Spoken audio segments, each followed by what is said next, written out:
വിശുദ്ധ ഖുർആനിലെ അതിവിശിഷ്ടമായ ഈ സൂറത്ത് ഓതിയിട്ട് എന്ത് അള്ളാഹുവിനോട് ചോദിച്ചാലും അള്ളാഹു സുബ്ഹാനഹു വ തആല അത് പൂർത്തീകരിച്ചു തരും. ഈ സൂറത്തിനെ കുറിച്ച് മുത്തുനബി സല്ലല്ലാഹു അലൈഹി വസല്ലമ തങ്ങൾ പറഞ്ഞത് തന്നെ ഈ സൂറത്ത് പതിവാക്കുന്നതിൽ വലിയ ബറക്കത്തുണ്ട്, അത് ഒഴിവാക്കുന്നത് വൻ നഷ്ടമാണ്, കപടന്മാർക്കും അലസന്മാർക്കും ഇത് പതിവാക്കാൻ കഴിയുകയില്ല എന്നുള്ളതാണ്. അങ്ങനെ പറഞ്ഞ ആ മഹത്തായ സൂറത്തിനെ കുറിച്ചാണ് ഇന്ന് നമ്മൾ സംസാരിക്കുന്നത്. ഈ സൂറത്ത് ഒരു പറയുന്ന ഈ ഒരു രൂപത്തിൽ ഓതിയിട്ട് അള്ളാഹുവിനോട് എന്ത് ചോദിച്ചാലും അള്ളാഹു സുബ്ഹാനഹു വ തആല അത് പൂർത്തീകരിച്ചു തരും.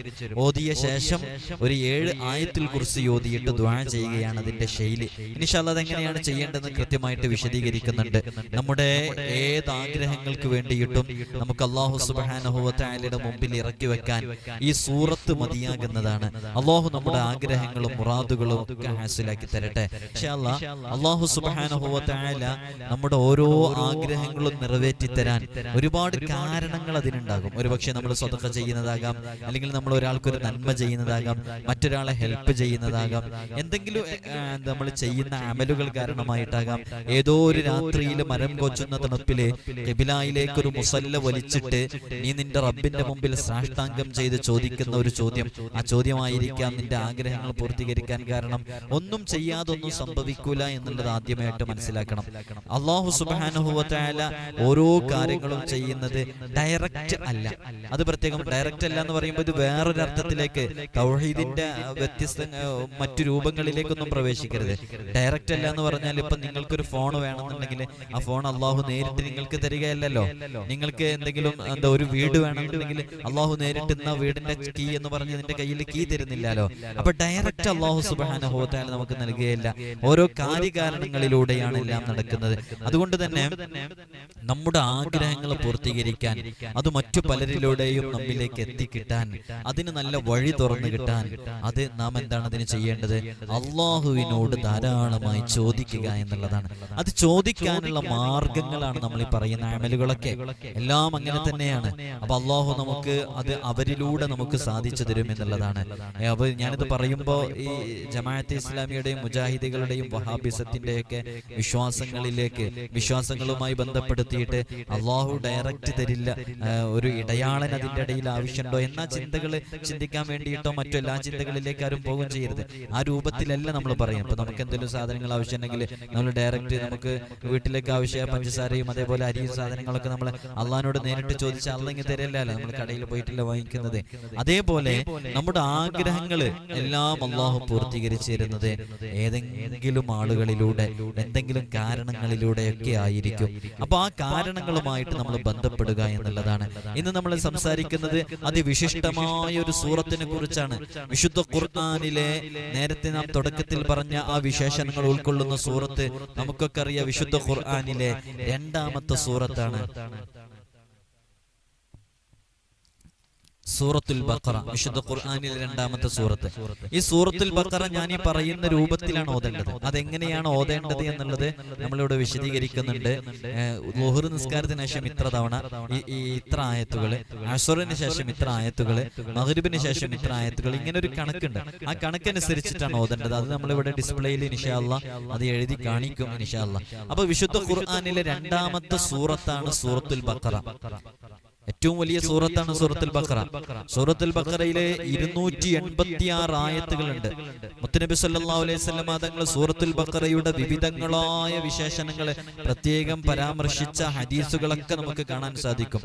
ഭൗതികവും പാരത്രികവുമായ നിരവധി നേട്ടങ്ങൾ വിശുദ്ധ ഖുർആനിലെ ഈ സൂറത്ത് പാരായണം ചെയ്യുന്നവർക്ക് ലഭിക്കുമെന്ന് മുത്തുനബി സല്ലല്ലാഹു അലൈഹി വസല്ലം തങ്ങൾ പറഞ്ഞിട്ടുണ്ട്.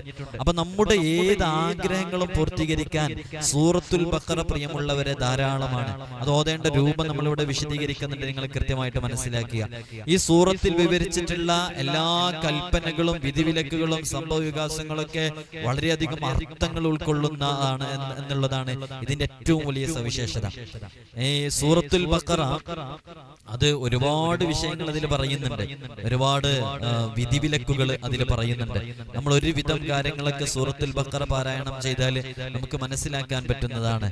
സൂറത്തുൽ ബഖറ സൂറത്തുൽ ബഖറ നമ്മൾ ഓതേണ്ട രൂപം പറയുന്നത് സൂറത്തുൽ ബഖറയിലാണ് പ്രസിദ്ധമായ ഒരു ആയത്ത് നമുക്കൊക്കെ അറിയാം. ആയത്തുൽ കുർസി എന്ന് പറയുന്ന ആ വിശിഷ്ടമായ ആയത്ത് 255-ാമത്തെ ആയത്താണ് ആയത്തുൽ കുർസി എന്ന പേരിൽ നമ്മൾ വിളിക്കാറുള്ളത്. ആയത്തുൽ കുർസിന്റെ മഹത്വം മാത്രം പറയാൻ വേണ്ടിയിട്ട് നമ്മളൊരു വീഡിയോ ചെയ്തിട്ടുണ്ട്. സൂറത്തുൽ ബഖറ പാരായണം ചെയ്താൽ ആ വീട്ടിൽ വലിയ ബറക്കത്ത് ഉണ്ടാകും എന്നുള്ളതാണ് മുത്തുനബി സല്ലല്ലാഹു അലൈഹി വസല്ലം തങ്ങൾ പറയുന്നത്. ഹദീസിന്റെ ഗ്രന്ഥങ്ങളിൽ നമുക്ക് കാണാൻ സാധിക്കും. ഹബീബായ സല്ലല്ലാഹു അലൈഹി വസല്ലം തങ്ങൾ പറയുന്നു, നിങ്ങൾ സൂറത്തുൽ ബഖറ പാരായണം ചെയ്യുക, തീർച്ചയായും അത് പതിവാക്കുന്നവരിൽ ബറക്കത്ത് ഉണ്ടാകും, ഒഴിവാക്കുന്നവർക്ക് വൻ നഷ്ടവും സംഭവിക്കും. കപടന്മാർക്കും അലസന്മാർക്കും ഇത് പതിവാക്കാൻ കഴിയുകയില്ല. ഈ പതിവാക്കുക എന്ന് പറഞ്ഞാൽ അത് എല്ലാ ദിവസവും ഓതുക എന്ന അർത്ഥത്തിന് ഉപയോഗിക്കാം, മാസത്തിൽ ഒരിക്കൽ ഓതുക എന്ന അർത്ഥത്തിന് ഉപയോഗിക്കാം, ആഴ്ചയിൽ ഒരിക്കൽ ഓതുക എന്ന അർത്ഥത്തിലും ഉപയോഗിക്കാം. അപ്പോൾ നമ്മളത് എങ്ങനെയാണോ അത് പതിവാക്കാൻ തീരുമാനിക്കുന്നത്, ദായിമാക്കാൻ തീരുമാനിക്കുന്നത്, ആ രൂപത്തിൽ അത് കൊണ്ടു നടന്നാൽ മതി. ഒരാൾ ആഴ്ചയിൽ ഒരിക്കൽ സൂറത്തുൽ ബഖറ ഓതും എന്ന് തീരുമാനിച്ചാൽ ആഴ്ചയിൽ ഒരിക്കൽ ഇങ്ങനെ പതിവാക്കി കൊണ്ടുപോകാം. ഇനി ദിവസത്തിൽ ഓതാൻ കഴിയും എന്നുള്ളവര് അങ്ങനെ ദിവസത്തിൽ ഓതുന്നതിനെ പതിവാക്കുക, മാസത്തിൽ ഒരിക്കൽ അല്ലെങ്കിൽ അങ്ങനെ പതിവാക്കുക. സൂറത്തുൽ ബഖറ പതിവാക്കാതിരിക്കുക എന്നുള്ളൊരു വിഷയം നമ്മുടെ ജീവിതത്തിൽ ഉണ്ടാകാൻ പാടില്ല. അതുകൊണ്ട് തന്നെ സൂറത്തുൽ ബഖറ പരമാവധി എങ്ങനെയാണോ നമുക്ക് ദായിമാക്കാൻ പറ്റുന്നത് ആ രൂപത്തിൽ ദായിമാക്കണം എന്ന് ഓർമ്മപ്പെടുത്തുകയാണ്. സൂറത്തുൽ ബഖറയിലാണ് ആയത്തുൽ കുർസി ഉള്ളത്. നമുക്കൊക്കെ അറിയാം, മഹാനരായ ഉബയ്യ് ഇബ്നു കഅബ് റളിയല്ലാഹു അൻഹു പറയുന്നു, ഹബീബായ സല്ലല്ലാഹു അലൈഹി വസല്ലം തങ്ങളെ ഉബയ്യ് ഇബ്നു കഅബിനോട് ചോദിക്കുകയാണ്, അള്ളാഹുവിന്റെ ഗ്രന്ഥത്തിൽ നിന്ന് നിങ്ങൾ പഠിച്ചിട്ടുള്ള ഏറ്റവും മഹത്വമേറിയ സൂക്തം ഏതാണ്? അള്ളാഹുവിനും അവന്റെ മഹാനരായ ഉബയ്യ് ഇബ്നു കഅബ് റളിയല്ലാഹു അൻഹു അല്ലാഹു വറസൂലുഹു അഅലം എന്ന് പറഞ്ഞു. ഇങ്ങനെ പറഞ്ഞപ്പോ നബി സല്ലല്ലാഹു അലൈഹി വസല്ലം തങ്ങള് അവർക്ക് വേണ്ടി ദുആ ചെയ്യുകയും എന്നിട്ട് നബി സല്ലല്ലാഹു അലൈഹി വസല്ലം തങ്ങൾ പറഞ്ഞു, എല്ലാ ഫർള് നിസ്കാരങ്ങൾക്ക് ശേഷവും ഒരാൾ ആയത്തുൽ കുർസി ഓതിയാൽ മരണമല്ലാത്ത മറ്റൊന്നും അവന്റെ സ്വർഗപ്രവേശത്തിന് തടസ്സമാകില്ല എന്നുള്ളത്. നിങ്ങളൊക്കെ ഈ നിസ്കാരങ്ങൾക്ക് ശേഷം ആയത്തുൽ കുർസി ഓതുന്നവരാണ്, നമ്മളൊക്കെ ഓതുന്നവരാണ്. അങ്ങനെ ഓതാത്തവരുണ്ടെങ്കിൽ അത് പതിവാക്കുക. അവരുടെയും സ്വർഗത്തിന്റെയും ഇടയിൽ പിന്നെ തടസ്സമായിട്ട് കിടക്കുന്നത് മൗത്ത് മാത്രമാണ്, മരണം മാത്രം. മരിക്കേണ്ട താമസം അവർ സ്വർഗത്തിലായിരിക്കും എന്നാണ് അർത്ഥം. അപ്പൊ അത് വലിയ നേട്ടല്ലേ? നമ്മൾ എത്ര ദോഷങ്ങൾ ചെയ്തിട്ടാണ് ജീവിക്കുന്നത്. അല്ലാഹു സുബ്ഹാനഹു വ തആല സ്വർഗം നൽകാൻ കാരണമാകുന്ന ഒരു സൂറത്താണ്, ആയത്താണ് മഹത്തായ ആയത്തുൽ കുർസി. അത് ആയത്തുൽ കുർസിനെ കുറിച്ച് നമ്മൾ ചർച്ച ചെയ്ത ഭാഗത്ത് കൃത്യമായിട്ട് അത് വിശദീകരിച്ചിട്ടുണ്ട്. അപ്പോ നമ്മൾ ഇപ്പോ പറഞ്ഞത് സൂറത്തുൽ ബഖറ പാരായണം ചെയ്യുന്നതിന്റെ രൂപമാണ്. സൂറത്തുൽ ബഖറ നമ്മുടെ ഏത് ആഗ്രഹങ്ങൾ നിറവേറി കിട്ടാനും വേണ്ടിയിട്ട് ഓതേണ്ട രൂപം എങ്ങനെയാണെന്ന് ഇവിടെ ഡിസ്പ്ലേയിൽ കാണിക്കുന്നുണ്ട്. അതേപോലെ സൂറത്തുൽ ബഖറ പാരായണം ചെയ്യാം. നോക്കൂ, ആദ്യമായിട്ട് സുബ്ഹ് നിസ്കാരത്തിന് ശേഷം, ഇതൊരു സുബ്ഹിക്കാണ് ഈ അമൽ ആരംഭിക്കേണ്ടത്. ആദ്യമായിട്ട് സുബ്ഹ് നിസ്കാരത്തിന്റെ ശേഷം സൂറത്തുൽ ബഖറയിലെ 1 മുതൽ 58 വരെയുള്ള ആയത്തുകൾ ഓതുക. സൂറത്തുൽ ബഖറയിലെ 1 മുതൽ 58 വരെയുള്ള ആയത്തുകള് അത് സുബ്ഹ് നിസ്കാരത്തിന്റെ ശേഷം അതേ ഇരുത്തത്തിൽ ഇരുന്ന് ഓതാൻ കഴിയുന്നവർ അങ്ങനെ തന്നെ ഓതുക. ഇനി കാലിനൊക്കെ വേദനയുള്ളവര്, പ്രയാസങ്ങളുള്ളവര് എന്തെങ്കിലുമൊക്കെ മാറ്റം വരുത്തിയിട്ട് അങ്ങനെ തന്നെ ഓതുക. അത് കഴിഞ്ഞിട്ട് 58-ാമത്തെ ആയത്ത് മുതൽ 118-ാമത്തെ ആയത്ത് വരെ ളുഹർ നിസ്കാരത്തിന് ശേഷം ഓതുക. 58-ാമത്തെ ആയത്ത് മുതൽ 118-ാമത്തെ ആയത്ത് വരെ ളുഹർ നിസ്കാരത്തിന് ശേഷം ഓതുക.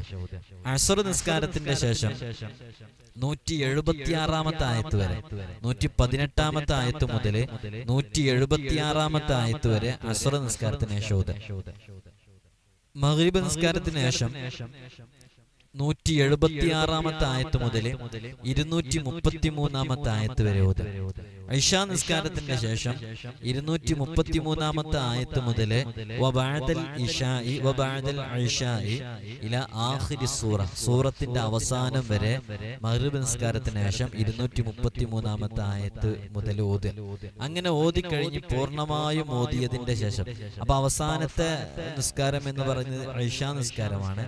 ഇശാ നിസ്കാരത്തിന്റെ ശേഷം അവസാനം വരെ ഓതിയതിന്റെ ശേഷം ഒരു 7 തവണ ആയത്തുൽ കുർസി ഓതിയിട്ട് അവന്റെ ആഗ്രഹം റബ്ബിനോട് പ്രത്യേകമായിട്ട് പറയാം. അല്ലാഹു സുബ്ഹാനഹു വ തആല അവന്റെ ആ ആഗ്രഹങ്ങൾ പൂർത്തീകരിച്ചു കൊടുക്കും. ഈ വിശുദ്ധമായ സൂറത്തിന്റെ ബർക്കത്ത് കൊണ്ട് അല്ലാഹു സുബ്ഹാനഹു വ തആല നമുക്ക് തൗഫീഖ് നൽകി അനുഗ്രഹിക്കുമാറാകട്ടെ. ഹബീബായ സല്ലല്ലാഹു അലൈഹി വസല്ലം തങ്ങൾ പറഞ്ഞിട്ടുണ്ട്, നിങ്ങൾ നിങ്ങളുടെ വീടുകൾ ശ്മശാനം പോലെയാക്കരുത്, ഖബറുകൾ പോലെ ഖുർആനോത്തുകളോ ദിക്റുകളോ ഇല്ലാത്ത വീടുകളാക്കരുത്. സൂറത്തുൽ ബഖറ ഓതപ്പെടുന്ന ഭവനങ്ങളിൽ നിന്ന്, വീടുകളിൽ നിന്ന് പിശാച് ഇറങ്ങി ഓടുന്നതാണ് എന്ന് മുത്തുനബി സല്ലല്ലാഹു അലൈഹി വസല്ലം തങ്ങൾ പറഞ്ഞ ഹദീസ് നമുക്കൊക്കെ അറിയാം. സൂറത്തുൽ ബഖറ പാരായണം, ഈ ഒരു രൂപം ഒന്നുകൂടി ഞാൻ വിശദീകരിക്കാം ഇൻഷാ അല്ലാഹ്. സൂറത്തുൽ ബഖറ പാരായണം ചെയ്യുന്ന വീടുകളിൽ നിന്ന് പിശാചിന്റെ ശല്യം ഉണ്ടാകൂല, ശൈത്വാനീയത്തിന്റെ പ്രശ്നങ്ങൾ ഉണ്ടാകൂല. അതുകൊണ്ട് തന്നെ ഈ ശൈത്വാനീയത്തിന്റെ വിഷയങ്ങളൊക്കെ ഉള്ള ആളുകളെ സൂറത്തുൽ ബഖറയിലെ ചില പ്രധാനപ്പെട്ട ചില ആയത്തുകളൊക്കെ ഉണ്ട്. ആ ആയത്തുകളിലെ ചില മന്ത്രങ്ങളൊക്കെ നല്ല ഫലം ചെയ്യും എന്നുള്ളതാണ്. നമ്മളൊക്കെ ചില ആളുകളെ മന്ത്രിക്കാൻ വേണ്ടി ഇരിക്കുമ്പോൾ തന്നെ സൂറത്തുൽ ബഖറയിലെ ചില ആയത്തുകളെ, ഷെയ്ത്വാനുമായി ബന്ധപ്പെട്ട ചില ആയത്തുകളൊക്കെ, അത്തരം വിഷയങ്ങളൊക്കെ പ്രതിപാദിക്കുന്ന ആയത്തുകളെ ബഖറയൊക്കെ ഓതാൻ വേണ്ടി ഇരിക്കുന്ന സമയത്ത് തന്നെ അത്തരം ആളുകളുടെ ശരീരങ്ങളിൽ നിന്ന് ഷെയ്ത്വാനീയത്തിന്റെ പ്രശ്നങ്ങളൊക്കെ നമുക്ക് അവരിങ്ങനെ തുറന്നു പറയുന്ന രൂപത്തിലേക്കൊക്കെ എത്തുന്നത് കാണാൻ സാധിക്കാറുണ്ട്. അത് സൂറത്തുൽ ബഖറയിലെ അത്രയും ശ്രേഷ്ഠതയുള്ള സൂറത്താണ് സൂറത്തുൽ ബഖറ. അപ്പോ നമ്മുടെ വീടിന്റെ അകത്തളങ്ങളിൽ വെച്ച് എല്ലാ ദിവസവും സൂറത്തുൽ ബഖറ പാരായണം ചെയ്തു കഴിഞ്ഞാൽ പ്രയാസങ്ങളും പ്രതിസന്ധികളും ഒന്നും ഉണ്ടാവില്ല എന്നുള്ളതാണ്. പിശാചിന്റെ ഉപദ്രവം തടയുന്നതിന് മുത്തുനബി സല്ലല്ലാഹു അലൈഹി വസല്ലം തങ്ങളെ നൽകിയ ഉരുക്കുകോട്ടയാണ് യഥാർത്ഥത്തിലെ സൂറത്തുൽ ബഖറയിലെ ആയത്തുൽ കുർസി എന്നൊക്കെ പറയുന്ന ആ മഹത്തായ ആയത്ത്. അബൂ ഹുറൈറ റളിയല്ലാഹു അൻഹു റിപ്പോർട്ട് ചെയ്യുന്ന ഹദീസ് ഇമാം ഹാക്കിം റളിയല്ലാഹു അൻഹു ഉദ്ധരിക്കുന്നുണ്ട്. നബി സല്ലല്ലാഹു അലൈഹി വസല്ലം തങ്ങൾ പറഞ്ഞു, സൂറത്തുൽ ബഖറയിൽ ഒരു ആയത്തുണ്ട്, ആ ആയത്ത് ഖുർആനിലെ മുഴുവൻ ആയത്തുകളുടെയും നേതാവാണ്. പിശാചിന്റെ സാന്നിധ്യമുള്ള വീട്ടിൽ അത് പാരായണം ചെയ്താൽ തീർച്ചയായും ആ പിശാച് പുറത്തു പോകും. ആ ആയത്തുൽ കുർസിയാണെന്ന് മുത്തുനബി സല്ലല്ലാഹു അലൈഹി വസല്ലം തങ്ങൾ പറഞ്ഞിട്ടുണ്ട്. അപ്പൊ സൂറത്തുൽ ബഖറയിലാണ് ഇതൊക്കെ ഉള്ളത്. സൂറത്തുൽ ബഖറയിൽ അതല്ലാത്ത ഒരുപാട് ആയത്തുകളുണ്ട്. ഞാൻ കൂടുതൽ അതിനെ കുറിച്ച് വിശദീകരിക്കുന്നില്ല. അപ്പൊ നമ്മൾ ഈ ഓതേണ്ട രൂപം എന്ന് പറയുന്നത് ഒരു ദിവസം, ഒറ്റ ദിവസം കൊണ്ട് നമുക്ക് തീർക്കാൻ പറ്റുന്ന അമലാണ് യഥാർത്ഥത്തിൽ സൂറത്തുൽ ബഖറയുടെ ഈ അമല്. ഒരൊറ്റ ദിവസം നമുക്ക് മതി. അപ്പൊ ഒറ്റ ദിവസത്തിൽ പരമാവധി ഓതുമ്പോ അക്ഷരശുദ്ധിയോടുകൂടെ ഓതാൻ വേണ്ടി ശ്രമിക്കാം. നല്ല സ്ഫുടമായിട്ട് ഓതാൻ വേണ്ടി ശ്രമിക്കാം. നല്ല സ്ഫുടമായിട്ട് ഓതാൻ എന്ന് പറയുമ്പോൾ കുറേ സമയമെടുത്ത് ഓതണം എന്നൊന്നുമില്ല അതിന്റെ അർത്ഥം. അത് നമുക്ക് കഴിയുന്ന രൂപത്തില് അക്ഷരങ്ങൾ നമ്മുടെ പരമാവധി നമുക്ക് കഴിയുന്ന രൂപത്തില്. അല്ലെങ്കിൽ ഇപ്പൊ നിങ്ങൾ യൂട്യൂബൊക്കെ കാണുന്ന ആളുകളല്ലേ, ഏതെങ്കിലും ഒരു ഖാരിഇന്റെ ഓത്ത് ഓപ്പൺ ചെയ്ത് വെക്കുക. എന്നിട്ട് 58-ാമത്തെ ആയത്ത് നിങ്ങൾ ഖുർആനിൽ മനസ്സിലാക്കി വെക്കുക. എന്നിട്ട് ആ ഖിറാഅത്തിനോട് ഒരുമിച്ച് നിങ്ങൾ അതിനോടൊപ്പം കേട്ട് ഓതുക. നമ്മൾ ആയത്തുൽ കുർസിയെ ഒരു ദിവസം തീർക്കുന്നതുമായി ബന്ധപ്പെട്ടിട്ടും 12,000 ബിസ്മിയുമായി ബന്ധപ്പെട്ടിട്ടൊക്കെ നമ്മളൊരു വീഡിയോ ചെയ്തിട്ടുണ്ട്. അതിൽ നമ്മൾ ബിസ്മി ഇങ്ങനെ ചൊല്ലിക്കൊണ്ടിരിക്കുന്നു, അതേപോലെ ആയത്തുൽ കുർസി ഇങ്ങനെ ഓതിക്കൊണ്ടിരിക്കുന്നു. അങ്ങനെ ഒപ്പം ഓതുന്ന ആളുകളുണ്ട്. അങ്ങനെ ഒപ്പം ഓതിയാൽ ഒരുവിധം തെറ്റുകളിൽ നിന്നൊക്കെ, അക്ഷരത്തെറ്റുകളിൽ നിന്ന്, നിയമങ്ങൾ തെറ്റുകളിൽ നിന്നൊക്കെ നമുക്ക് ഒരുവിധം മാറിയിട്ട് നമുക്ക് ഓതാൻ പറ്റും. വിശുദ്ധ ഖുർആൻ പാരായണം ചെയ്യുമ്പോൾ അക്ഷരത്തെറ്റ് കൂടാതെ ഓതണം. അപ്പൊ എനിക്കത് ഓതാൻ അറിയൂല എന്ന് പറഞ്ഞിട്ട്, അല്ലെങ്കിൽ ഈ പണ്ടുകാല ഇന്നത്തെ കാലഘട്ടത്തിലൊക്കെ, ഈ കാലഘട്ടത്തിലൊക്കെ നമുക്ക് അറിവില്ല എന്ന് പറഞ്ഞിട്ട് മാറി നിന്ന് രക്ഷപ്പെടാൻ പറ്റുന്ന സാഹചര്യം ഇപ്പൊ നിലവിലില്ല. കാരണം എങ്ങനെ നോക്കിയാലും എവിടെ നോക്കിയാലും ഇന്ന് അറിവ് പഠിച്ച, ഇൽമ പഠിച്ച സഹോദരിമാരുൾപ്പെടെയുണ്ട്. അവരൊക്കെ ദീന് പഠിച്ചവരുണ്ട്, ഖുർആൻ പഠിച്ചവരുണ്ട്, ഹാഫിളത്തുകളുണ്ട്. ഉസ്താദുമാരും തന്നെ നമുക്കൊക്കെ സുലഭമായിട്ട് ഇന്ന് പുതിയ മാധ്യമങ്ങളൊക്കെ ഉപയോഗിച്ച് ഖുർആൻ ഓതാനും വായിക്കാനൊക്കെ പഠിക്കാനുള്ള എത്രയോ സംവിധാനങ്ങളുണ്ട്. അതുകൊണ്ട് തന്നെ നമുക്ക് അങ്ങനെ രക്ഷപ്പെടാൻ സാധിക്കൂല. ഒരാൾ ഫാത്തിഹ ഓതാൻ പഠിക്കൽ നിർബന്ധമായ ബാധ്യതയാണ് അവന്റെ മേലിൽ. അപ്പോ നാളെ പരലോകത്ത് നിന്ന് അല്ലാഹ് നിസ്കാരത്തിനെ കുറിച്ച് ചോദിക്കുമ്പോൾ എനിക്ക് ഫാത്തിഹ ഓതാൻ അറിയാത്തതിന്റെ പേരിലാണെന്ന് പറഞ്ഞ് രക്ഷപ്പെടാൻ സാധിക്കൂല എന്ന്. കാരണം ഇന്ന് ഫാത്തിഹ പഠിക്കാനുള്ള എത്രയോ സംവിധാനങ്ങളുണ്ട്. സംവിധാനങ്ങൾ ഉപയോഗപ്പെടുത്തി പഠിക്കാതിരിക്കുന്നത് നമ്മുടെയൊക്കെ വീഴ്ചയാണെന്നാണ് മനസ്സിലാക്കേണ്ടത്. ചുരുക്കി പറഞ്ഞാല് സൂറത്തുൽ ഒരൊറ്റ ദിവസം കൊണ്ട് നമുക്ക് തീർക്കാവുന്ന ഒരു അമലാണ്. അപ്പൊ സൂറത്തുൽ ബഖറയാണ് ഈ അമല് നമ്മൾ ചെയ്യേണ്ടത്. അപ്പൊ സൂറത്തുൽ ബഖറയാണ് ഓതേണ്ടത്. ഒരൊറ്റ ദിവസം മാത്രം ചെയ്യേണ്ട ആവശ്യമുള്ളൂ. ഒരു ദിവസം നല്ല നെയ്യത്തോടുകൂടെ അന്നത്തെ ദിവസം വളരെ നേരത്തെ തന്നെ കുളിക്കാൻ കഴിയുമെങ്കിൽ ഫ്രഷ് ആയിട്ട് വളരെ നേരത്തെ തന്നെ കുളിച്ച്, നിങ്ങൾ രാവിലെ വളരെ നേരത്തെ കുളിക്കുന്ന ആളുകളുണ്ടെങ്കിൽ അവരോട് ചോദിച്ചു നോക്കിയാൽ മതി, ഒരു പ്രത്യേക എനർജി അവർക്ക് ലഭിക്കുമെന്നുള്ളതാണ്. പ്രഭാതത്തിൽ ഏർലി മോർണിംഗിൽ കുളിക്കുന്ന ആളുകൾക്ക് അത് ഞാൻ മറ്റൊരു സമയത്ത് അതിനെക്കുറിച്ച് സംസാരിക്കാം. നമ്മുടെ ദൈനംദിന ജീവിതത്തിൽ കൊണ്ടുവരേണ്ട ശുദ്ധീകരണ വിഷയങ്ങളെ കുറിച്ച് ഇൻഷാ അല്ലാഹ് നമ്മളൊരു ദിവസം സംസാരിക്കുന്നുണ്ട്. അതിൽ നമ്മൾ കൃത്യമായിട്ട് അതിന്റെ രൂപം പറയും. വുളു എടുക്കുമ്പോൾ നമ്മൾ പാലിക്കേണ്ട, നമ്മുടെ അടുക്കിൽ നഷ്ടപ്പെട്ടു പോകാൻ സാധ്യതയുള്ള സുന്നത്തുകൾ, എന്നാൽ ഒരു ചെറിയ ഉണർത്തൽ കൊണ്ട് മാത്രം അത് നമുക്ക് തിരിച്ചെടുക്കാൻ പറ്റും, അങ്ങനത്തെ ചില സുന്നത്തുകൾ. അതേപോലെ തന്നെ രാവിലെ എഴുന്നേറ്റ് കഴിഞ്ഞാൽ ഒരു മുസ്ലിമായ മുഅ്മിനായ മനുഷ്യന്റെ ജീവിതത്തിൽ അവൻ അള്ളാഹുവിന്റെ തൃപ്തിയിലും പൊരുത്തത്തിലുമാകാൻ ചെയ്യേണ്ട കാര്യങ്ങൾ, എഴുന്നേറ്റത് മുതൽ അന്നത്തെ ദിവസം കിടക്കുന്നത് വരെ അവൻ ചെയ്യേണ്ട കാര്യങ്ങൾ ഉൾക്കൊള്ളിച്ചിട്ട് ഇൻഷാ അല്ലാഹ് ഒരു വീഡിയോ ചെയ്യുന്നുണ്ട്. അന്ന് നമ്മൾ അതിന്റെ ആരോഗ്യ ഗുണങ്ങളും മറ്റുമൊക്കെ കൃത്യമായിട്ട് വിശദീകരിക്കും. ഇപ്പൊ നമ്മൾ പറയുന്നത്, ഇപ്പൊ നിങ്ങൾ ഇത്ര മനസ്സിലാക്കുക, വളരെ നേരത്തെ തന്നെ എഴുന്നേൽക്കുക, എഴുന്നേറ്റ് തഹജ്ജുദ് നിസ്കരിക്കാൻ കഴിയുമെങ്കിൽ നിസ്കരിക്കുക. അതൊക്കെ ജീവിതത്തിൽ പകർത്തണം കേട്ടോ, തഹജ്ജുദ് നിസ്കാരങ്ങളൊക്കെ. അള്ളാഹു നമുക്ക് തൗഫീഖ് നൽകട്ടെ. ഇനി കുറഞ്ഞ കാലമല്ലേ നമുക്ക് ജീവിക്കാനുള്ളൂ, കുറെ കാലം ജീവിക്കാൻ കഴിയും തോന്നുന്നുണ്ടോ? അള്ളാഹു എപ്പോഴാണ് നമ്മളെ തിരിച്ചു വിളിക്കുക എന്ന് പറയാൻ പറ്റുമോ? എപ്പോ തിരിച്ചു വിളിച്ചാലും നമുക്ക് പോകേണ്ടി വരൂലേ? അതുകൊണ്ട് എപ്പോഴും റെഡി ആയിട്ടിരിക്കുക. എപ്പോഴാണോ നമ്മുടെ വീടിന്റെ മുമ്പിലെ ആളുകൾ വന്നിരുന്ന് മയ്യത്തെടുക്കുക എന്ന് ചോദിക്കുന്ന സമയം എപ്പോഴാണ് വരാന്ന് പറയാൻ പറ്റൂലല്ലോ. അതുകൊണ്ട് ഏത് നിമിഷവും സംഭവിച്ചേക്കാം. അതുകൊണ്ട് റബ്ബിലേക്ക് എപ്പോഴും മടങ്ങിപ്പോകാനുള്ള തയ്യാറെടുപ്പോടുകൂടെ തന്നെ നിൽക്കുക. അള്ളാഹു നമ്മുടെയൊക്കെ മൗത്ത്, മരണം ഖൈറായ സമയത്തിലാക്കി തരട്ടെ. നമുക്കൊക്കെ ഖൈറായ സമയം എപ്പോഴാണ് അത് അള്ളാഹുവിനെ അറിയാൻ സമയത്തിലാക്കി തരട്ടെ. അതുകൊണ്ട് തന്നെ തഹജ്ജുദ് നിസ്കരിക്കുക. ഇനി കുറഞ്ഞ സമയം നമുക്ക് ജീവിക്കാനുള്ളൂ. ഇപ്പൊ 40 വർഷം ജീവിച്ച ആളുകൾ, ഇത് കേൾക്കുന്ന ഒരു 40 വയസ്സ്, 50 വയസ്സ്, 60 വയസ്സുള്ള ആളുകളില്ലേ? എത്രയോ സഹാബാക്കൾ, അമ്പിയാക്കളൊക്കെ മരണപ്പെട്ടത് 60ന്റെയും 70ന്റെയും ഇടയിൽ. നമ്മുടെയൊക്കെ ആയുസ് മുത്തനബി സല്ലല്ലാഹു അലൈഹി വസല്ലം തങ്ങളെ 60ന്റെയും 70ന്റെയും ഇടയിൽ എന്നാ പറഞ്ഞത്. അതിനെ ഓവർകം ചെയ്യുന്നവരൊക്കെ അപൂർവമായിട്ട് കാണുള്ളൂ. ഇപ്പോൾ ആരോഗ്യം പലരുടെയും ആരോഗ്യം ക്ഷയിച്ചുകൊണ്ടിരിക്കുന്ന സമയമാണ്. നമ്മുടെയൊക്കെ ശരീരത്തിന്റെ ഉള്ളിൽ എവിടെയെങ്കിലും ഏതെങ്കിലും അവയവങ്ങൾക്കൊക്കെ വീക്ക് വന്നിട്ടുണ്ടോ, അതിനെന്തെങ്കിലും രോഗങ്ങളുണ്ടോ, ഒന്നും നമുക്കറിയൂല. അല്ലാഹു നമ്മയൊക്കെ കാത്തുരക്ഷിക്കുമാറാകട്ടെ. വളരെ നേരത്തെ തന്നെ എഴുന്നേൽക്കുക. നേരത്തെ എഴുന്നേറ്റ് വൃത്തിയായി ശുദ്ധിയായി കുളിക്കാൻ പറ്റുന്നവർ കുളിച്ച് നല്ല സുഗന്ധം പൂശി പൂർണ്ണമായ സുന്നത്ത് പാലിച്ച് പൂർണ്ണമായ കാമിലായ വുളു എടുത്ത് നേരെ തഹജ്ജുദ് നിസ്കാരം കഴിഞ്ഞ് സുബ്ഹ് നിസ്കരിക്കാൻ വേണ്ടിയിരിക്കുക. നല്ല റാഹത്തോടുകൂടെ സുബ്ഹ് നിസ്കരിക്കാൻ വേണ്ടിയിരിക്കുക. സുബ്ഹ് നിസ്കാരം കഴിഞ്ഞ് ഉടനെ തന്നെ സൂറത്തുൽ ബഖറയിലെ ആദ്യത്തെ ആയത്ത് അലിഫ് ലാം മീം മുതൽ സൂറത്തുൽ ബഖറയിലെ 58 ആയത്ത് വരെ വളരെ ആത്മാർത്ഥമായിട്ട് ഓതുക. ഖിബിലക്ക് മുന്നിട്ട് ഓതുക, ഇരുന്നോതുക, കാല് നീട്ടിയിരിക്കാതെ വളരെ അദബോടുകൂടെ തന്നെ എല്ലാവരും ആത്മാർത്ഥമായി ഓതുക. അങ്ങനെ സുബ്ഹ് നിസ്കാരം കഴിഞ്ഞ് ആ ഓത്ത് കഴിഞ്ഞ് നമ്മൾ എഴുന്നേറ്റു. അതിൻ്റെ ഇടയ്ക്കൊന്നും ചെയ്യേണ്ട. ആ ളുഹർ നിസ്കാരം കഴിഞ്ഞ് 58 ആയത്ത് മുതൽ 118 ആയത്ത് വരെ ഓതുക. ളുഹർ നിസ്കാരം കഴിഞ്ഞതിന് ശേഷം ആ ഒരു സമയത്ത് ഇത് കഴിഞ്ഞു. പിന്നെ അസ്ർ നിസ്കാരം കഴിഞ്ഞിട്ട് 176 ആയത്ത് വരെ, നേരത്തെ അവസാനിപ്പിച്ചത് മുതൽ 176 ആയത്ത് വരെ ഓതുക. അത് കഴിഞ്ഞിട്ട് അസ്ർ നിസ്കാരം കഴിഞ്ഞിട്ട് 176 ആയത്ത് മുതൽ 233 ആയത്ത് വരെ ഓതുക. 233 ആയത്ത് മഗ്രിബോട് കൂടെ കഴിയും, 233 വരെ. പിന്നെ മഗ്രിബ് ഇശാ നിസ്കാരം കഴിഞ്ഞിട്ട് 233 ആയത്ത് മുതൽ 286 ആയത്ത് വരെ ഓതുക. ഇതാണ് ചെയ്യേണ്ട അമല്. ഈ അമല് വളരെ ആത്മാർത്ഥമായിട്ട് ഒരു ദിവസം നമ്മുടെ നടക്കാതെ പോയ ആഗ്രഹങ്ങൾക്ക് വേണ്ടിയിട്ട് ചെയ്തു നോക്കൂ. നല്ലൊരു വീടും സ്ഥലവും ലഭിക്കാൻ, വീട് പണി പൂർത്തിയാകാൻ, മകൻക്ക് നല്ല ജോലി ലഭിക്കാൻ, കടങ്ങൾ വീടിക്കിട്ടാനുള്ള വഴി അള്ളാഹു തുറന്നു തരാൻ. വിശുദ്ധ ഖുർആനിലെ ഈ സൂറത്തിനെ കുറിച്ച് മുത്തനബി സല്ലല്ലാഹു അലൈഹി വസല്ലം തങ്ങൾ പറഞ്ഞത് എന്താ? ഞാൻ ഇതിന്റെ തുടക്കത്തിൽ പറഞ്ഞു. മുത്തനബി സല്ലല്ലാഹു അലൈഹി വസല്ലം തങ്ങൾ പറഞ്ഞത്, നിങ്ങൾ സൂറത്തുൽ ബഖറ പാരായണം ചെയ്യുക. തീർച്ചയായും അത് പതിവാക്കുന്നതിൽ വലിയ ബറക്കത്തുണ്ട്, ഒഴിവാക്കുന്നത് വലിയ നഷ്ടവുമാണ്. കപടന്മാർക്കും അലസന്മാർക്കും ഇത് പതിവാക്കാൻ കഴിയുകയില്ല. ഈ ഒരു വാക്യം നിങ്ങൾ ഓർമ്മിച്ചു വെച്ചില്ലേ? മുത്തനബി തങ്ങൾ പറഞ്ഞേ. ഇനി നിങ്ങൾ നോക്കൂ, ഈ കഴിഞ്ഞ ആഴ്ചയിൽ നമ്മൾ സൂറത്തുൽ ബഖറ പാരായണം ചെയ്തവരാരൊക്കെ? പോട്ടെ, 2 ആഴ്ചയായിട്ട് സൂറത്തുൽ ബഖറ പാരായണം ചെയ്തോ? 1 മാസമായിട്ട് സൂറത്തുൽ ബഖറ പൂർണ്ണമായും പാരായണം ചെയ്തവരാണോ നമ്മൾ? അല്ല എന്നുണ്ടെങ്കിൽ ഈ വാക്കുകളിലേക്കൊന്ന് ചിന്തിച്ചു നോക്കൂ.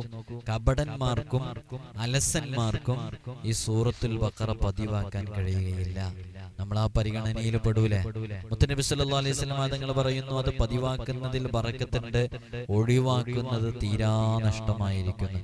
നമുക്ക് നമ്മുടെ ജീവിതത്തിൽ നഷ്ടങ്ങൾ സംഭവിക്കുന്നു, ബറക്കത്തില്ല എന്ന് തോന്നുന്നു.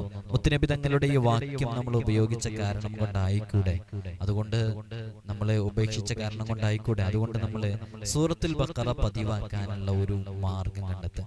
അത് വലിയ സൂറത്താണ്, സ്വാഭാവികമായിട്ടും വലിയ സൂറത്താണ്. ഈ ഒരു രൂപത്തിൽ ഓതാവുന്നതാണ്. അപ്പൊ അത് പ്രയാസമില്ലാതെ ഓതി തീർക്കാൻ സാധിക്കും. അള്ളാഹു നമുക്ക് തൗഫീഖ് നൽകി അനുഗ്രഹിക്കുമാറാകട്ടെ. നമ്മൾ ഒരുപാട് അമലുകൾ നമ്മുടെ ചാനലിൽ പറഞ്ഞിട്ടുണ്ട്. 12,000 ബിസ്മിയുടെ അമൽ പറഞ്ഞു, അസ്മാഉൽ ഹുസ്നയുടെ അമൽ പറഞ്ഞു, അതേപോലെ തന്നെ സൂറത്ത് യാസീനിന്റെ അമല് പറഞ്ഞു. അസ്മാഉൽ ഹുസ്നയുടെ ഓരോ ഇസ്മുകളെ കൊണ്ടുള്ള പ്രത്യേകമായിട്ടുള്ള അമലുകൾ നമ്മൾ പറഞ്ഞിട്ടുണ്ട്. സൂറത്തുൽ ഫത്ഹ് മഹാത്ഭുതങ്ങളുടെയും വിജയങ്ങളുടെയും കഥ പറയുന്ന സൂറത്തുൽ ഫത്ഹിനെ കുറിച്ച് നമ്മൾ സംസാരിച്ചു. ഈ അമലുകളൊക്കെ ചെയ്യുന്നവരുണ്ട്. അതോടൊപ്പം ചേർത്ത് സൂറത്തുൽ ബഖറ ഈ രൂപത്തിൽ ഒന്ന് ഓതി നോക്കൂ. അള്ളാഹു നമുക്ക് അത്ഭുതങ്ങളുടെ കവാടങ്ങൾ തുറന്നു തരും. അള്ളാഹു നമ്മുടെ എല്ലാ പ്രതിസന്ധികളിൽ നിന്നും സലാമത്ത് നൽകാൻ കാരണമാകും. നമ്മുടെ ജീവിതത്തിലേക്ക് വലിയ ബറക്കത്ത് കടന്നു വരാൻ കാരണമാകും. അള്ളാഹു നമുക്ക് തൗഫീഖ് നൽകി അനുഗ്രഹിക്കുമാറാകട്ടെ. അതോടൊപ്പം തന്നെ ഓർമ്മപ്പെടുത്താനുള്ളത്, അസ്മാഉൽ ഹുസ്നയുടെ റിയാള പൂർത്തിയാക്കി വീട്ടാത്ത ഒരുപാട് ആളുകളുണ്ട്. അസ്മാഉൽ ഹുസ്നയുടെ റിയാള എന്ന് പറയുമ്പോൾ അത് പ്രയാസപ്പെടേണ്ട കാര്യമൊന്നുമില്ല. അതാർക്കും അസ്മാഉൽ ഹുസ്നയുടെ റിയാള പൂർത്തിയാക്കി വീട്ടാം, അതിന് ബുദ്ധിമുട്ടൊന്നുമില്ല. വളരെ എളുപ്പം. റിയാള എന്ന് പറയുമ്പോൾ അത് കഠിനമായ റിയാളകളാണ്. പക്ഷെ നമ്മൾ സാധാരണക്കാർക്ക് പോലും ചെയ്യാൻ പറ്റുന്ന രൂപത്തിലുള്ള വളരെ ലളിതമായ റിയാളകളാണ് നമ്മൾ പറയുന്നത്. അപ്പൊ അത്തരം റിയാളകൾ പൂർത്തിയാക്കി വീട്ടേണ്ടവർക്ക് അതുമായി ബന്ധപ്പെട്ട അസ്മാഉൽ ഹുസ്ന 99 തവണ എന്ന് പറഞ്ഞിട്ട് നമ്മളൊരു വീഡിയോ ചെയ്തിട്ടുണ്ട്. ഇനി അതിന്റെ അസ്മാഉൽ ഹുസ്നയുടെ അദദുകൾ കിട്ടാത്ത കാരണം കൊണ്ട്, കൃത്യമായ അദദുകൾ കിട്ടാത്ത കാരണം കൊണ്ട് റിയാള പൂർത്തിയാക്കി വീട്ടാത്തവരാണെങ്കിൽ ഇൻഷാ അല്ലാഹ് നമ്മൾ അതിനൊരു മാർഗം കണ്ടെത്തുന്നുണ്ട്. ഇൻഷാ അല്ലാഹ് അസ്മാഉൽ ഹുസ്നയുടെ അദദുകൾ നമ്മൾ അദദ് കൃത്യമായിട്ട് അത് നമ്മൾ ഏതെങ്കിലും ഒരു വീഡിയോയിൽ ഒരു തവണ ചെയ്തതാണ് അസ്മാഉൽ ഹുസ്നയുടെ അദദുകൾ. ഇൻഷാ അല്ലാഹ് ഇനി വേണമെങ്കിൽ ഒരു ഷോർട്ട് വീഡിയോയിൽ നമ്മൾ അസ്മാഉൽ ഹുസ്നയുടെ അദദുകൾ എങ്ങനെയെങ്കിലും ഉൾപ്പെടുത്താൻ പറ്റുമോ എന്നുള്ളത് ശ്രമിക്കാം ഇൻഷാ അല്ലാഹ്. അതേപോലെ തന്നെ എല്ലാ ദിവസവും രാവിലെയും വൈകുന്നേരവും നമ്മുടെ നൂറെ മദീനയിലും മജ്ലിസ് അസ്മാഉൽ ഹുസ്ന നടക്കുന്നുണ്ട്. അസ്മാഉൽ ഹുസ്ന ചൊല്ലാൻ വേണ്ടിയിട്ട് നിങ്ങളൊക്കെ പങ്കെടുക്കുക. അസ്മാഉൽ ഹുസ്ന അത്ഭുതങ്ങളുടെ കലവറയാണ് പ്രിയമുള്ളവരെ. അള്ളാഹുവിന്റെ പരിശുദ്ധമായ നാമങ്ങൾ വിളിച്ചുള്ള ദുആ അത് ഇജാബത്ത് കിട്ടാൻ കാരണമാകും. അള്ളാഹു നമുക്ക് തൗഫീഖ് നൽകട്ടെ. അപ്പൊ അസ്മാഉൽ ഹുസ്ന ചൊല്ലിയിട്ട് ദുആ ചെയ്യുന്ന മജ്ലിസ് എല്ലാ ദിവസവും രാവിലെയും വൈകുന്നേരവും നടക്കുന്നുണ്ട്. നിങ്ങൾ അതിലൊക്കെ പങ്കെടുക്കുക. അള്ളാഹു നമ്മെ വിജയികളുടെ കൂട്ടത്തിൽ ഉൾപ്പെടുത്തി അനുഗ്രഹിക്കുമാറാകട്ടെ. ഒരുപാട് ആളുകൾ ഇവിടെ നേരിട്ട് ഓരോ ചൊവ്വാഴ്ചകളിലും വരുമ്പോൾ പ്രത്യേകം ദുആക്ക് ഏൽപ്പിച്ചിട്ടാണ് പോകാറുള്ളത്. നമ്മൾ അവരോടൊക്കെ വാക്ക് കൊടുക്കാറുണ്ട്, ദുആയിൽ ഉൾപ്പെടുത്തുമെന്നുള്ളത്. ഇവിടെ ആര് വന്നിട്ടുണ്ടോ, എന്തുദ്ദേശം കൊണ്ടാണോ വന്നത്, എന്താണോ ദുആ കൊണ്ട് വസിയത്ത് ചെയ്തത്, അതെല്ലാം നീ പൂർത്തീകരിച്ചു കൊടുക്കണം. അല്ലാഹ് നീ പൂർത്തീകരിച്ചു കൊടുക്കണം റഹ്മാനെ. ബുദ്ധിമുട്ടുകളിൽ നിന്ന് സലാമത്ത് നൽകണം റഹ്മാനെ. വിഷമങ്ങളെല്ലാം തീർത്തു കൊടുക്കണം അല്ലാഹ്. അതുകൊണ്ട് വളരെ സവിശേഷതയുള്ള സൂറത്തുൽ ബഖറ, ആ സൂറത്തുൽ ബഖറ കൊണ്ടുള്ള അമല് വളരെ ആത്മാർത്ഥമായിട്ട് ഒരു തവണയെങ്കിലും ചെയ്തു നോക്കുക, ഒരൊറ്റ തവണ. അതോടൊപ്പം തന്നെ മുത്തുനബി സല്ലല്ലാഹു അലൈഹി വസല്ലം തങ്ങൾ പറഞ്ഞ ആ ഒരു വിഭാഗം ആളുകളിൽ നിന്ന് മാറി നിൽക്കാൻ വേണ്ടിയിട്ട് സൂറത്തുൽ ബഖറ ഏതെങ്കിലും ഒരു സമയം പതിവാക്കാൻ വേണ്ടി കണ്ടെത്തുക. ഇപ്പൊ ഞാനിത് പറയുമ്പോൾ എല്ലാ ദിവസവും ശുദ്ധിയുള്ള എല്ലാ ദിവസങ്ങളിലും ഓതാൻ പറ്റുന്ന ദിവസങ്ങളിലൊക്കെ സൂറത്തുൽ ബഖറ പതിവാക്കുന്നവരുണ്ട്, അറിയാം. പല ആളുകളും കഠിനമായ ഖിറാഅത്തിലും നല്ല ശക്തമായ രൂപത്തിൽ ഇബാദത്തിലായി കഴിഞ്ഞുകൂടുന്നവരുണ്ട്. നമ്മളെ ഇവിടൊക്കെ നേരിട്ട് വരുന്ന പല ആളുകളും, അത് ചെറുപ്പക്കാരെന്നോ പ്രായമുള്ളവരെന്നോ വ്യത്യാസമില്ല. ചെറുപ്പക്കാരെന്ന് വെച്ചാൽ പലരും വിചാരിക്കും ചെറുപ്പക്കാരെന്നോ അതിനൊന്നും കിട്ടൂല എന്നുള്ളത്. അങ്ങനെയൊന്നുമില്ല, അതൊക്കെ തെറ്റിദ്ധാരണയാണ്. എത്രയോ ചെറുപ്പക്കാര് അസ്മാഉൽ ഹുസ്നയുടെ റിയാള വീട്ടിയിട്ട് വലിയ റിയാളകൾ വീട്ടാൻ വേണ്ടി ചോദിച്ചവരും, അതേപോലെ തന്നെ നമ്മൾ പറയുന്ന ഓരോ അമലുകളും എഴുതി വെച്ച് ചെയ്യുന്ന ചെറുപ്പക്കാരുണ്ട്, പ്രവാസികളുണ്ട്. എനിക്ക് കഴിഞ്ഞ ദിവസം അവർ ചിലപ്പോൾ ഈ വീഡിയോ കേൾക്കുന്നുണ്ടാകും. കഴിഞ്ഞ ദിവസം അസ്മാഉൽ ഹുസ്നയുടെ നമ്മൾ ചെയ്തു വെച്ച വീഡിയോയിൽ നിന്നൊക്കെ അതത് നോക്കിയെടുത്തിട്ട് അത് ശരിക്കും അവരുടെ മൊബൈലിൽ ഒരു പ്രിന്റ് ആക്കി വെച്ചിട്ട് എനിക്ക് അയച്ചു തന്നു. ഞാൻ ചോദിച്ചു, നിങ്ങൾ ആരാണ്, എന്തിനാണ് ഇത് അയച്ചത്? അപ്പൊ അവരവരുടെ സ്ഥലവും കാര്യങ്ങളൊക്കെ എനിക്ക് പറഞ്ഞു തന്നു. എന്നിട്ട് പറഞ്ഞു, ഉസ്താദിനോട് ആരെങ്കിലും അസ്മാഉൽ ഹുസ്നയുടെ അതത് ചോദിക്കണമെങ്കിൽ അവർക്ക് ചെയ്തു കൊടുത്താൽ മതിയെന്ന്, അവർക്ക് ഇത് അയച്ചു കൊടുത്താൽ മതി എന്ന് പറഞ്ഞിട്ട് അവർ അയച്ചു തന്നു. നമുക്ക് ചിലപ്പോൾ എല്ലാവർക്കും അയച്ചെടുക്കാൻ സമയമൊന്നും ഉണ്ടാവില്ല. അപ്പൊ ഞാനത് എടുത്തു വെച്ചിട്ടുണ്ട്. അവർ നല്ല വൃത്തിയിൽ അസ്മാഉൽ ഹുസ്നയുടെ ഓരോ ഇസ്മുകളുടെ അതതും വളരെ വൃത്തിക്ക് എഴുതിയിട്ട് നമുക്ക് അയച്ചു തന്നതാണ്. അല്ലാഹു അവർക്ക് വലിയ ബറക്കത്ത് നൽകട്ടെ, അവരുടെ ജീവിതത്തിൽ അല്ലാഹു വലിയ സന്തോഷം നൽകട്ടെ. ഞാൻ അവരുടെ പേര് ഓർക്കുന്നില്ല, നേരത്തെ കുറച്ചു മുമ്പ് വന്ന മെസ്സേജാണ്. അവര് അസ്മാഉൽ ഹുസ്നയൊക്കെ വളരെ കൃത്യമായിട്ട് അതിന്റെ റിയാള വീട്ടുന്നതിന്റെ തൊട്ട് മുമ്പ് വിളിച്ച് ചോദിക്കുകയും ഉസ്താദ് ഞാൻ റിയാള വീട്ടിയാണ് എന്ന് പറയുകയും റിയാള വീട്ടിയിട്ട് അവർ അറിയിക്കുകയൊക്കെ ചെയ്തു. നല്ല മനുഷ്യൻ. അല്ലാഹു അവർക്ക് വലിയ ബറക്കത്ത് നൽകട്ടെ, അവരുടെ ജീവിതത്തിൽ അല്ലാഹു അഭിവൃദ്ധി നൽകട്ടെ. അസ്മാഉൽ ഹുസ്ന കൊണ്ട് അമൽ ചെയ്യുന്നതിന് അല്ലാഹു നല്ല ഖൈറും സലാമത്തും ബറക്കത്തും നൽകിയ ജീവിതമാക്കി ക്രമപ്പെടുത്താനുള്ള വഴികളൊക്കെ അല്ലാഹു തുറന്നു കൊടുക്കട്ടെ ഇൻഷാ അല്ലാഹ്.